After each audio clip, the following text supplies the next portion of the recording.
Hi అండి, నేను మరలా మంచి టాపిక్తో మీ ముందుకు వచ్చానండి. నేను చెప్పబోయే టాపిక్ ఒకప్పటి స్టార్ నటి గురించి. తెలుగు సినీ చరిత్రలో మహారాణిలా ఒక వెలుగు వెలిగిన నటి. ఆమె కళ్ళతోనే అభినయించేది. కళ్ళల్లోని భావం, నవ్వులోని మాయ కోట్లాది హృదయాలను గెలుచుకున్నారు. వెండితెరపై దేవతలా వెలిగిన మహానటి చివరకు తన జీవితంలో మాత్రం ఓటమిని చవిచూసింది. ఆస్తి అంతస్తు ఉన్న రోజుల్లో ఆమె ఏదీ కాపాడుకోలేకపోయింది. ఆమె జీవితం వెనుకున్న బాధాకరమైన నిజాలు చాలా ఉన్నాయి. ఆకాశం అంత ఎత్తు ఎదిగి అధవ పాతాళానికి దిగిపోయింది. ఆమె ఎవరో కాదండి, మహానటి సావిత్రి గురించిన కొన్ని ముఖ్యమైన విషయాలను ఈ వీడియోలో తెలుసుకుందామండి. దయచేసి చివరి వరకు చూడండి. టాపిక్లోనికి వెళితే, సావిత్రి గారు 1936 డిసెంబర్ 6వ తేదీన గుంటూరు జిల్లాలోని చిర్రా ఊరిలోని జన్మించారు. సావిత్రి జీవితం ఆరంభంలోనే విషాదంతో మొదలైంది. ఆమె 6 నెలల వయసులోనే తండ్రి గురవయ్య మరణించటం జరిగింది. తల్లి సుభద్రమ్మ సావిత్రిని, ఆమె అక్కను తీసుకొని సుభద్రమ్మ అక్క దుర్గాంబ ఇంటికి రావటం జరిగింది. సావిత్రి పెదనాన్న అయిన కొమ్మారెడ్డి వెంకటరామయ్య సావిత్రిని విజయవాడలోని మెమోరియల్ పాఠశాలలో చేర్పించటం జరిగింది. స్కూల్కి వెళ్లే దారిలోనే డ్యాన్స్ స్కూల్ని చూసి తాను డ్యాన్స్ నేర్చుకోవాలని ఆశ కలిగి ఇంట్లో వాళ్ళకి చెప్పగా తన పెదనాన్న వెంకటరామయ్య డ్యాన్స్ స్కూల్లో చేర్పించడం జరిగింది. అలా సావిత్రి డ్యాన్స్ నేర్చుకొని విజయవాడలో చిన్న చిన్న ప్రోగ్రామ్స్ ఇస్తూ ఉండేది. కొన్ని రోజుల తరువాత ఎన్టీఆర్ జగ్గయ్య గారు కలిసి నడుపుతున్న నాటకాల కంపెనీలో నాటకాలు వేసే అవకాశం వచ్చింది. ఇలా చేస్తుండగానే తన పెదనాన్నే సొంతంగా స్టార్ట్ చేసిన నాట్య మండలిలో ప్రోగ్రామ్స్ చేయటం మొదలుపెట్టింది. ఒకసారి నృత్య నాటిక పోటీలో పాల్గొని అద్భుతంగా నాట్యం చేసింది. ఆమె కళ్ళల్లో భావం, నాట్యంలో జీవం అందరినీ ఆకర్షించాయి. ఈ నాట్య ప్రతిభను గుర్తించిన కరీనా కపూర్ ముత్తాత పృథ్వీరాజ్ కపూర్ లాంటి లెజెండ్ ఆమె నటనకు మెచ్చుకొని తన మెడలోని హారం గిఫ్ట్గా ఇచ్చి, అప్పుడే ఆయన సావిత్రితో నీకు మంచి భవిష్యత్తు ఉందని చెప్పడంతో ఆమె అప్పటి నుంచే ఎలాగైనా సినిమాలలో నటించాలని నిర్ణయించుకున్నారు. సావిత్రి గారు 12 సంవత్సరాల వయసులోనే సినిమా అవకాశాల కోసం చెన్నైకు ఆమె ప్రయాణం మొదలైంది. చిన్న చిన్న నాటకాల్లో నటించిన అనుభవంతో ఆమెకు సంసారం అనే సినిమా అవకాశాన్ని 1950లో చిన్న పాత్రతో సావిత్రి సినీ ప్రయాణం మొదలైంది. 1952 సంవత్సరంలో పెళ్లి చేసి చూడ అనే సినిమాతో ఆమె వెనక్కి తిరిగి చూసే అవసరం రాలేదు. దీంతో తెలుగులోనే కాదు, తమిళంలో కూడా ఆమె పేరు మారుమోగింది. దేవదాసు, మిస్సమ్మ, మాయాబజార్, చిల్కా గోరింక, గుండమ్మ కథ లాంటి సినిమాల్లో ఆమె నటన చాలా అద్భుతమని చెప్పవచ్చును. మాయాబజార్ సినిమాలో శశిరేఖగా ఆమె నటన తెలుగు సినిమా చరిత్రలో సువర్ణ అక్షరాలతో లిఖించబడింది. ఆమె కళ్ళల్లోని భావం, నటనలోని సహజత్వం ప్రేక్షకులను మంత్రముగ్ధులను చేశాయి. ఎన్టీఆర్, ఏఎన్ఆర్, శివాజీ గణేశన్ లాంటి హీరోలతో సమానంగా రెమ్యునరేషన్ తీసుకునే స్థాయికి ఆమె ఎదిగారు. 1960 సంవత్సరంలో చివరకు మిగిలేది సినిమాకు రాష్ట్రపతి అవార్డు కూడా అందుకున్నారు.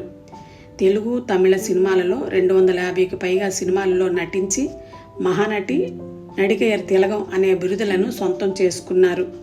మన తెలుగు ప్రజలే కాకుండా తమిళ ప్రజలు కూడా ఆమెను ఓ దేవతలా చూశారు. 1948 సంవత్సరంలో విజయవాహిని స్టూడియోలో సావిత్రి జమిని గణేశన్ను మొదటిసారిగా కలిశారు. ఆ కలయిక ఒక ప్రేమ కథకు నాంది పలికింది. 1952లో వారిద్దరు వివాహం చేసుకున్నారు. కానీ ఈ వివాహం చాలా వివాదాస్పదమైంది.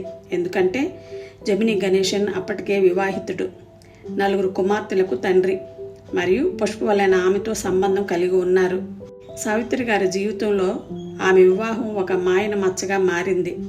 చాలామంది సహ నటీనటులు, దర్శకులు, ఆత్మీయులు అందరూ ఈ వివాహం వద్దని చెప్పారు. కానీ ఆమె సొంత నిర్ణయంతో వివాహం చేసుకున్నారు. ఈ వివాహం కారణంగా ఆమె బంధువులతో ఉన్న సంబంధం కూడా కోల్పోయింది. వారికి ఒక కుమార్తె, ఒక కుమారుడు జన్మించారు.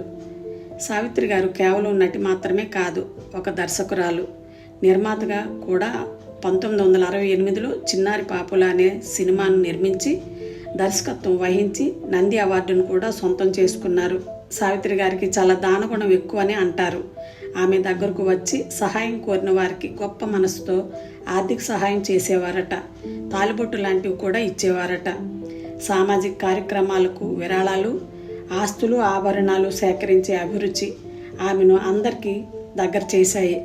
1977 దివిసీమ సైక్లోన్ బాధితుల కోసం ఆమె ఆభరణాలు విరాళంగా ఇచ్చిన సంఘటన ఆమె గొప్ప మనసుకు నిదర్శనమని చెప్పవచ్చును. ఇటువంటి బంగారం లాంటి జీవితం క్రమంగా కరిగిపోయింది. 1960 సంవత్సరం నుండే సావిత్రి జీవితంలో మేఘాలు కమ్ముకున్నాయి. జమిని గణేశన్ను నిజంగా నమ్మి ప్రేమించింది, జీవితాన్ని పంచుకుంది. కానీ చివరికి మోసపోయింది. పెళ్లి తర్వాత వ్యక్తిగత సమస్యలు, కుటుంబ కలహాలు, ఆమె నిర్మాతగా తీసిన సినిమాలు ఫెయిల్ అవ్వటం, కష్టపడి సంపాదించిన ఆస్తులు పోయి అప్పులు పెరిగాయి. ఆమెపై కోర్టు కేసులు చుట్టుముట్టాయి. ఈ పరిస్థితుల్లో ఆమెకు సహాయంగా నిలవాల్సిన వాళ్ళంతా దూరంగా వెళ్ళిపోయారు. ఈ ఒత్తిడుల మధ్య ఒంటరైన ఆమె తన బాధను మద్యం ద్వారా మర్చిపోయే ప్రయత్నం చేశారు. ఒకప్పుడు నిర్మాతలు ఆమె కోసం క్యూలో నిలబడిన వారు ఆమె చిన్న పాత్ర కోసం అలమటించవలసి వచ్చింది. ఆస్తులు, అంతస్తులు అన్నీ ఉన్న రోజుల్లో ఆమె ఏమీ లెక్క చేయలేదు. నిజం చెప్పాలంటే ఏది ఆమె కాపాడుకోలేకపోయారు. 1979 సంవత్సరంలో దాసరి నారాయణరావు గారు గోరింటాకు, దేవదాసు మళ్ళీ పుట్టాడు వంటి సినిమాలలో అవకాశాలు ఇచ్చినా ఆమె అప్పటికే ఆరోగ్యం క్షీణించింది. డయాబెటీస్, హై బీపీతో ఆమె 19 నెలల పాటు కోమాలోకి వెళ్ళిపోయారు. 1981 డిసెంబర్ 26వ తేదీన 45 ఏళ్ల వయసులో మహానటి సావిత్రి గారు ఈ లోకాన్ని విడిచి వెళ్ళిపోయారు. ఆకాశం అంత ఎత్తి ఎదిగి అధోపాతాళానికి రావటానికి కారణాలు ఆమె జీవితంలో తీసుకున్న రాంగ్ డెసిషన్సే కారణమంటారు చాలామంది. నటనలో జీవించారు, కానీ జీవితంలో సక్సెస్ కాలేకపోయారు. జీవితం వేరు, కళ వేరు అనే సత్యాన్ని ఆమె తెలుసుకోలేకపోయారు. జీవితాన్ని చాలా అందంగా ఊహించుకున్నారు, కానీ మోసపోయారు. చివరికి ధ్రువతారగా నిలిచిపోయారు. 2011 సంవత్సరంలో భారత ప్రభుత్వం ఆమె జ్ఞాపకార్థం పోస్టల్ స్టాంపు విడుదల చేసింది. 2018లో మహానటి బయోపిక్ ఆమె జీవితాన్ని తెరపైకి తీసుకుని వచ్చారు. సావిత్రి గారి జీవితం మనకు ఒక గుణపాఠమనే చెప్పాలి. ఎక్కడో మారుమూల గ్రామంలో పుట్టి ఒక దేవతలా ఒక వెలుగు వెలిగి కోట్లాది హృదయాలను గెలుచుకున్నారు. ఆమె జీవితం అర్ధాంతరంగా ముగిసిపోవటం చాలా బాధాకరమండి. ఏది ఏమైనా ఆమె ఒక నక్షత్రం, ఎప్పటికీ మరుగున పడని ఒక మహానటి. ఇవండి సావిత్రి గారి గురించిన కొన్ని ముఖ్యమైన విషయాలు. మీకు ఈ వీడియో నచ్చినట్లయితే నా ఛానల్ని సబ్స్క్రైబ్ చేసుకొని లైక్ చేసి మీ ఫ్యామిలీకి, ఫ్రెండ్స్కి షేర్ చేయమని కోరుతున్నానండి. మరొక మంచి టాపిక్తో మీ ముందుకు వస్తానండి. అంతవరకు సెలవు.